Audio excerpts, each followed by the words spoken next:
Welcome back to our mountainside in Panama.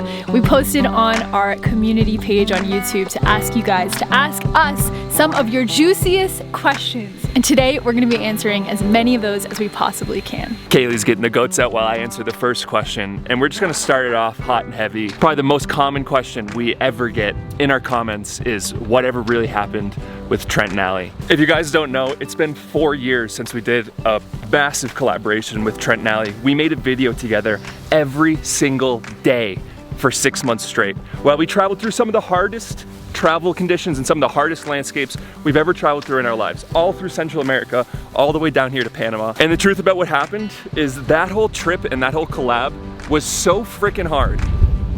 Making a video every single day, and not only that, but being so involved in someone else's lives every single day, we have a bond with those guys that we'll never have with anyone else. And we pushed our friendship to the absolute max to basically do something that was incredibly hard. And at the end of it, we wanted to chase our own dream. After 6 months of doing that, we wanted something new, and we wanted something that was just purely ours. And we wanted to tell our own story. The next question is one for you, and it's, when are we gonna eat Jerry?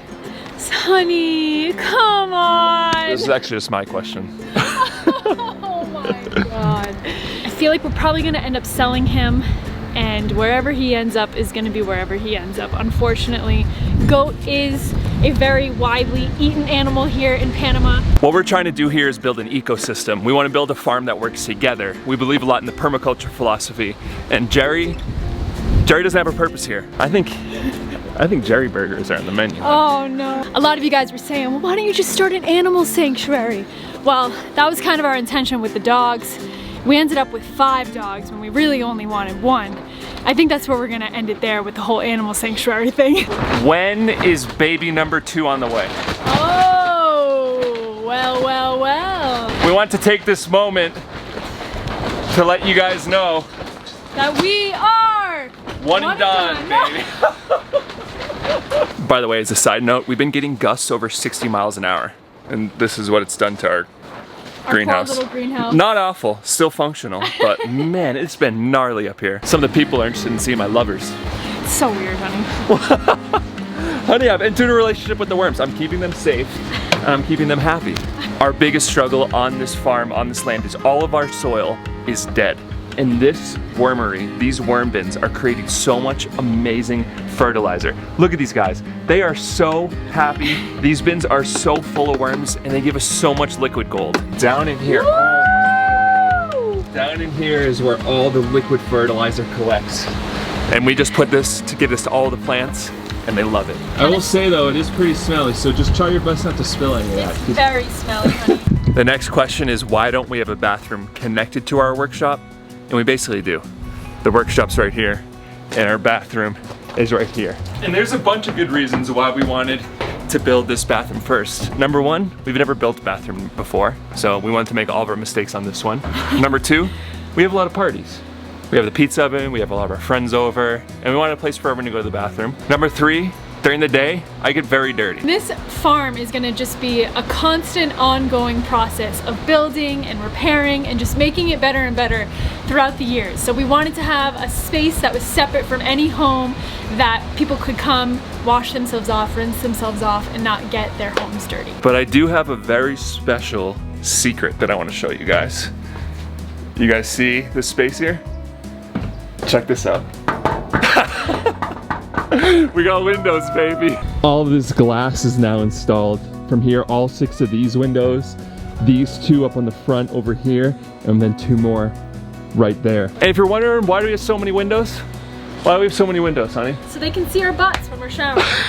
And because we get such strong gusts of wind here, we had to get the thickest glass that they sell. Look how thick this bad boy is. So I don't think that thing is gonna be shattering anytime soon. So the next question is, when are we gonna be moving out of our workshop and starting the construction of our home? This has been a common question if we're gonna end up just living in the workshop. We've lived in there for the last 2 years. So why don't we just make that our home? But the answer to that is this is where we're gonna be building our home. There's our workshop there, so maybe 100 yards from where our workshop is. And that's so all of the structures can all share the same off-grid electrical system. They can share the solar panels, and they can share the electricity made from the wind turbine. Hello, mi amor. So the next question is about little Miss Sadie's schooling. Are we gonna homeschool her? Our goal is to homeschool Sadie, maybe up until high school. We're still not sure yet. We're kind of taking it day by day. But I kind of feel like she's already in school when she has Karen, our friend, come in the morning, because Karen's teaching her Spanish. She takes her around the land and shows her different plants. She's also learning how to get her 4x4 feet under her because she had a little spill today and bumped her head off against a rock. You want to give him a num-num? Give him a kiss. Oh my God. Give him a hug. The next one's a big one, and it's what's the biggest secret about YouTube that you can share? And for me, this is a big one right now because I think there's so many YouTube channels out there that feel like it's just a person with a camera making a video, when in reality, there's a massive multimedia company behind them, scripting their videos, editing their videos, feeding them concepts, providing them with thumbnail artists, all with the intention of doing one thing, and that's just making more money. But these multimedia companies are like hiding behind the veil of authenticity, where like they want it to feel like it's just someone with a camera, when in reality, everything is so calculated. If you guys don't know what I'm really talking about, check out Night Media, night.co, and go to their talent list. It shows all the YouTubers that this media company manages. And I recently found this and was just like so shocked, because there's probably about 10 people on that list. There's 10 different YouTubers on that list who I used to love. People whose Patreon I was signed up for, people whose merch that I bought.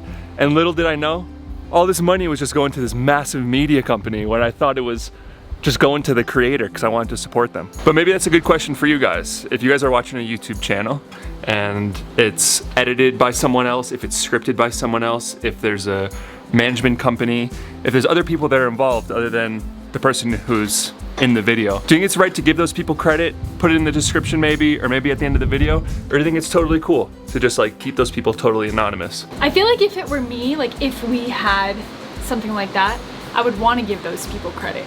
You know, I wouldn't want to like make it seem like, oh, like this is all us doing this. You know, I feel like it'd be like, we have a team involved and we're gonna showcase this amazing team that we have that's helping us make this possible. We got a question about MooMoo and if we're gonna get our cow a friend. What if I told you that there is a whole herd of bulls in this farm, and then another herd the next farm over, and another herd the next farm over, that are all trying to be friends with MooMoo? AKA MooMoo's boyfriend. So I just whipped myself up a little afternoon pick-me-up, little AG1 to keep me going strong throughout this day, especially with this little adventure we're gonna be going on in just a few minutes. AG1 has been an absolute non-negotiable, every single day staple for Jordan and I for the last few years. I used this stuff as my prenatal when I was pregnant with Sadie because all of the ingredients basically matched all of the other prenatal supplements that I saw on the market. So now, being a mom, being extremely active here on Lola's farm, and still breastfeeding, I need to make sure I'm getting as much nutrition as possible. And the thing that I love about them the most is that all of their ingredients are sourced from actual whole foods. So it's so much easier to digest, and I just notice a significant difference in my boost of energy, my vitality, my clarity throughout the day. Plus side, it tastes freaking delicious. We're gonna keep this Q&A going, but I think it'd be better if we move, get a little change of scenery and go to arguably our favorite place on earth. You wanna go beep beep in the Jeep? Come on, let's go. She loves going beep beep in the Jeep.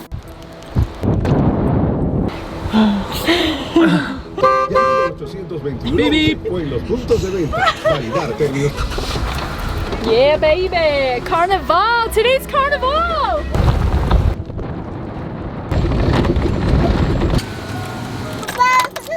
Next question is, what are our top tips for people that are looking to live on the road with their partner? Number one, just know that living together 24/7 full-time on the road is way different than living in a house, having jobs, spending most of your time apart, and then just a few hours together. It is the absolute ultimate test to your relationship. Number two, you gotta have the talk about money, which is a hard talk to have, especially if you're early on in your relationship. It was definitely hard for the two of us. That was one of our biggest challenges together when we first started. Especially when Kaylee told me the balance on her Amazon credit card. I have another little tidbit to add to that, and that is, if you and your partner are deciding to go in on this adventure together, remember that you guys are a team. So if there's something that your partner is expressing to you, a need of theirs, try to not take it personally. Put your ego aside and remember, you guys are on the same team.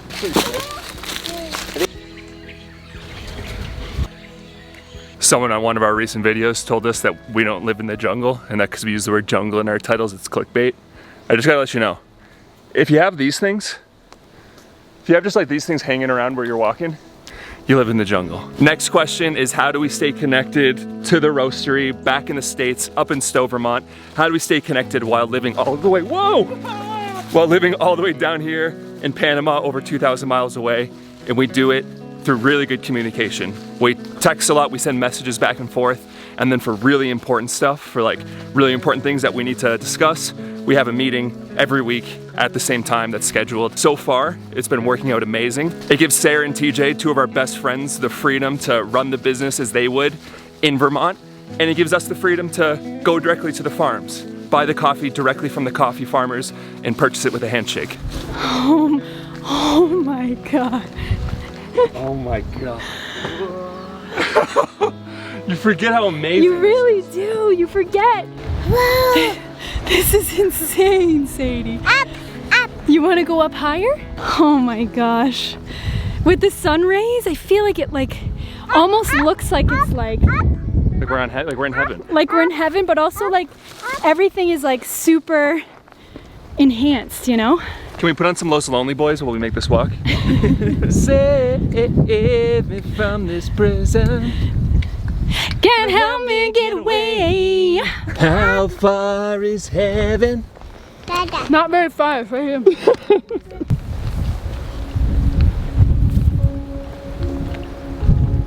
Welcome to one of my favorite places on earth. And to think, our home is just right over there.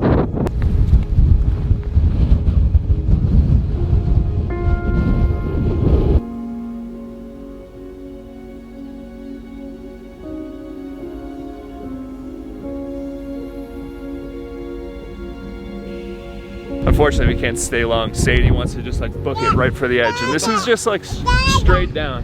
So I think we're gonna get out of here. We've taken in this view. It's beautiful, and it'll still be here. It'll be here for a while. Okay, girl, let's go back home. Come on. Whoa. So we just got back from our hike, feeling good, feeling great, and I do gotta say, even though I'm feeling great, my feet are killing me right now. So I'm asking any of you guys that may have a similar foot problem. What the heck am I supposed to do about this? That is bad. That is really bad. I can't believe I'm even showing these on camera. I feel like I'm finally at the point in my life where I'm just like, I got ugly feet. There's no shame. No, but in all seriousness, do any of you guys have any recommendations of like doctors or like special foot shoe things or just something to help these bad boys because they are in pain? I gotta show you something that I think you're gonna really love. It's not an owl. 3, 2, 1. Look at that. The moon. That's the moon. What is that?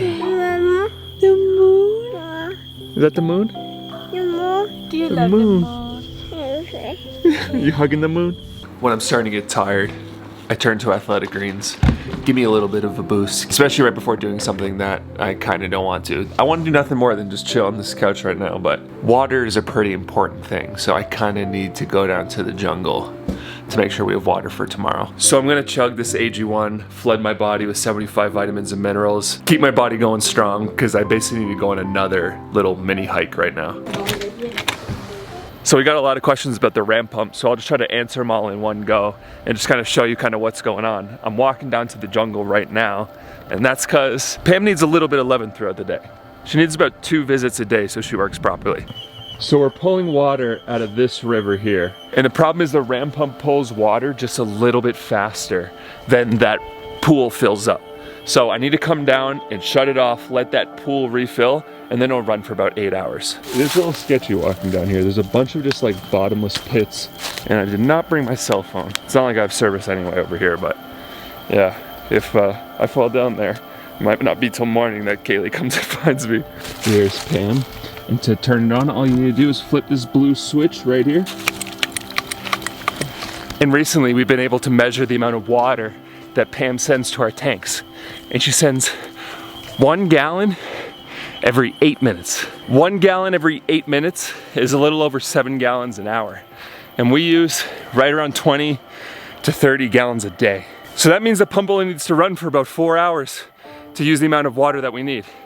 And it runs closer to 12 to 16 hours a day, which is great. Sadie's passed out in bed right now. She generally falls asleep between like 7 and 8, and it gives us a little bit of time to just chill, just the two of us. Brings us to our last question, which is what's kind of going on with the sleeping arrangements. Now there's 3 of us sleeping up in the loft, and the 3 of us just cuddle. And it's the best thing ever. That's basically it. Sadie wakes us up at 6 a.m. Kind of starts like smacking us in the face. Dada, dada, mama, mama. Look at the moon, the moon. Well, you guys, I am absolutely wiped. Time for me to go to bed. Everyone's already asleep. I decided to stay up for just a tiny little bit longer. But if you guys are interested in trying out Athletic Greens, you can click the link in our description down below. You will get 5 of these travel packs, which are so handy, plus this vial of vitamin D3 and K2 for free with your first purchase. So thank you guys so much for following along, for all your love, all your support, and we'll be seeing you guys on the next one.